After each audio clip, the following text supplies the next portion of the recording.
नमस्कार, माझ्या माय क्रिएटिव्हिटी या चॅनलवर तुमचे सर्वांचे खूप खूप स्वागत आहे। थंडीच्या दिवसांमध्ये घरोघरी विविध प्रकारचे लाडू केले जातात, जसे की मेथीचे लाडू, डिंकाचे लाडू, खारीक खोबऱ्याचे लाडू। पण आज मी तुम्हाला जवसाचे अतिशय खुसखुशीत, मौसूद आणि पौष्टिक लाडू कसे बनवायचे ते दाखवणार आहे।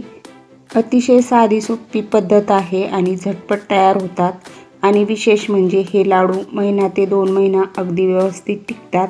आणि हे लाडू बनवण्यासाठी अगदी परफेक्ट प्रमाण मी तुम्हाला या व्हिडिओमध्ये सांगणार आहे।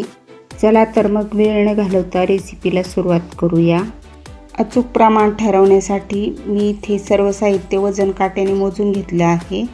जवस 200 ग्रॅम, किसलेलं खोबरं 100 ग्रॅम, मखाने 25 ग्रॅम, काजू, बदाम, गोडंबी, डिंक, अक्रोड, पिस्ता, सनफ्लॉवर सीड्स म्हणजे सूर्यफुलाच्या बिया, पंपकिन सीड्स म्हणजे भोपळ्याच्या बिया। हे सर्व साहित्य मी 25 ग्रॅम या प्रमाणात घेतलं आहे। यापैकी तुमच्याकडे काही पदार्थ नसतील तर तुम्ही नाही घातले तरी चालेल।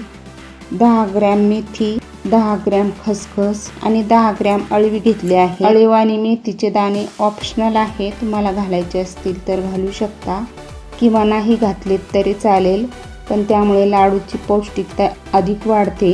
आणि 250 ग्रॅम कापलेला गूळ घेतलेला आहे, 150 ग्रॅम साजूक तूप घेतलेला आहे।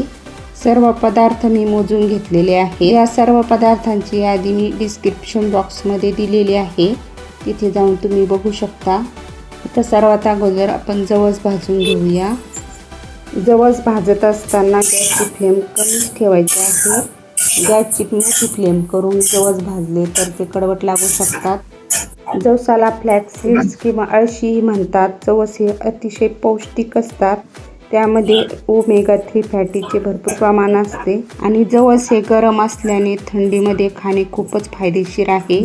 थंडीमध्ये स्किन ड्राय होते, केस गळायला लागतात आणि ज्यांना सांधेदुखीचा त्रास आहे त्यांना थंडीमध्ये सांधेदुखीचा त्रास सुरू होतो, त्यांच्यासाठी तर हे लाडू खूपच फायदेशीर असतात। आणि जवसामध्ये ओमेगा 3 फॅटीचे प्रमाण भरपूर असल्यामुळे यामध्ये गुड असतात, त्यामुळे हृदयरोगी आणि रक्तदाब असणाऱ्या व्यक्तींनी सुद्धा हे लाडू खाल्ले पाहिजेत, ते त्यांच्यासाठी खूपच उपयोगी असतात।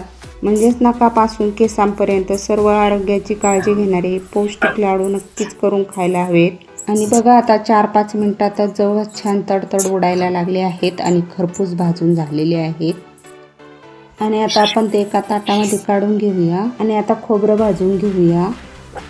खोबरं अगदी थोडंसं लालसर आणि कुरकुरीत होईपर्यंत भाजून घेऊया। खोबरं आता चांगलं भाजून झालेलं आहे, आता ते एका वेगळ्या ताटामध्ये काढून घेऊया। आता आपण अळीव भाजून घेऊया। बघा अशी तडतड वाजेपर्यंत अळीव भाजून घ्यायची आहे। आता काढून घेऊया। आता मेथीचे दाणे भाजून घेऊया। मेथीचे दाणे घातल्यामुळे लाडू आणखीन पौष्टिक होतात, पण मेथीच्या दाण्यांची चव कडवट असते, त्यामुळे लाडू थोडेसे कडवट लागतात, त्यामुळे तुम्हाला घालायचे असतील तर घालू शकता, नाही घातले तरी चालेल। खसखस भाजून घेऊया। खसखसीचा थोडा रंग बदलेपर्यंत खसखस भाजून घेतलेली आहे। आता आपण ती ताटामध्ये काढून घेऊया। आता मखाने भाजून घेऊया। मखाने चांगले कुरकुरीत होईपर्यंत मंद गॅसवर चांगले भाजून घ्यायचे आहे। आपण हे सर्व पदार्थ व्यवस्थित भाजले तर लाडू छान महिना ते 1.5 महिना चांगले टिकतात। आता कढईमध्ये आपण पाऊण वाटी तूप घालूया, थोडंसं बाजूला राहू देऊया, गरज वाटली तर नंतर त्याचा आपण वापर करू शकतो। तूप थोडंफार कमी जास्त लागू शकतं। आता तुपामध्ये आपण थोडा थोडा डिंक घालून तळून घेऊया। डिंक चांगला फुलून येईपर्यंत तळून घ्यायचा आहे। डिंक व्यवस्थित तळला गेला नाही तर तो दाताखाली आल्यानंतर चिवट लागतो। बघा आता सर्व डिंक तळून झालेला आहे। आता आपण बदाम घालूया। बदाम छान तळून झालेले आहेत, आता आपण काढून घेऊया। आता आपण काजू थोडेसे गुलाबी रंग येईपर्यंत तळून घेऊया। आता याच पद्धतीने सर्व ड्रायफ्रूट्स एक एक करून तळून घेऊया। ड्रायफ्रूट्स तळत असताना शक्यतो एक एक करून तळून घ्या, कारण प्रत्येक ड्रायफ्रूट तळण्यासाठी वेगवेगळं टेम्परेचर लागतं। सगळे ड्रायफ्रूट छान खमंग असे तळून घेतले आहेत। जवस मिक्सरमध्ये घालून चालू बंद करत करत त्याची दरदरीत अशी पावडर तयार करून घेऊया। मिक्सरमधून जवस वाटून घेतले आहेत, आता आपण ते एका मोठ्या परातीत ओतून घेऊया। आता यानंतर खोबरं आपण मिक्सरमध्ये टाकून दरदरीत वाटून घेऊया। बघा खोबरं वाटून घेतलेलं आहे। आता आपण ते सुद्धा परातीमध्ये काढून घेऊया। आता हे तळून घेतलेले सर्व ड्रायफ्रूट्स मिक्सरमध्ये घालून दरदरीत वाटून घ्यायचं आहे। दरदरीत वाटून घेतल्यामुळे लाडूचं टेक्स्चर खूप छान येतं। ड्रायफ्रूट्स मिक्सरमधून वाटून घेतलेले आहेत। आता आपण ते सुद्धा या परातीमध्ये ओतून घेऊया।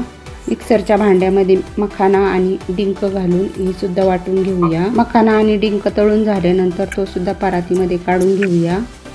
आता मिक्सरच्या छोट्या भांड्यामध्ये अळीव मेथी आणि खसखस आणि त्याचबरोबर 8 ते 10 विलायचीचे दाणे मी सोलून घेतलेले आहेत, ते सुद्धा यामध्ये घालूया। याची मी बारीक पावडर तयार करून घेतलेली आहे। आता ती सुद्धा या परातीमध्ये टाकूया। सर्व साहित्य वाटून घेतलेलं आहे। आता हे व्यवस्थित मिक्स करून घेऊया आणि असं थोडंसं पसरवून ठेवूया।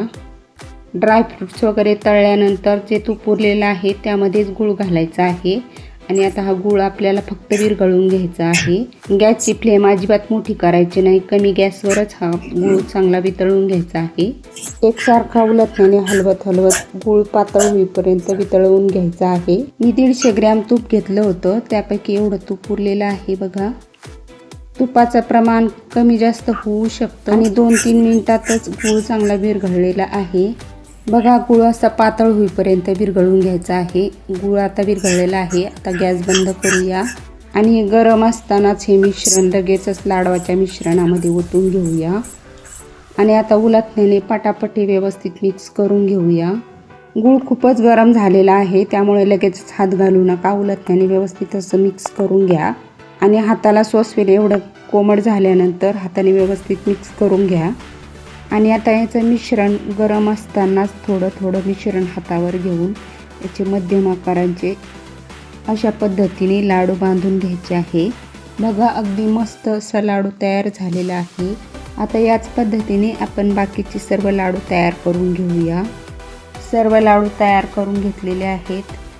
मी सांगितलेल्या साहित्यामध्ये जवळपास 25 लाडू तयार झालेले आहेत। बघू शकता अतिशय सुंदर लाडू तयार होतात आणि हे लाडू खायलाही अतिशय चविष्ट लागतात आणि तितकेच पौष्टिक सुद्धा आहेत। आता एक लाडू मी तुम्हाला तोडून दाखवते। बघा अतिशय मऊसूत असा लाडू तयार झालेला आहे। तुम्ही सुद्धा हे लाडू मी सांगितलेल्या पद्धतीने नक्की करून बघा आणि कसे झाले हे मला कमेंटद्वारे नक्की कळवा। आणि तुम्हाला माझी ही रेसिपी आवडली असेल तर माझ्या चॅनलला सबस्क्राईब जरूर करा, त्यामुळे माझे नवीन व्हिडिओ सर्वात अगोदर तुम्हाला बघायला मिळतील। धन्यवाद।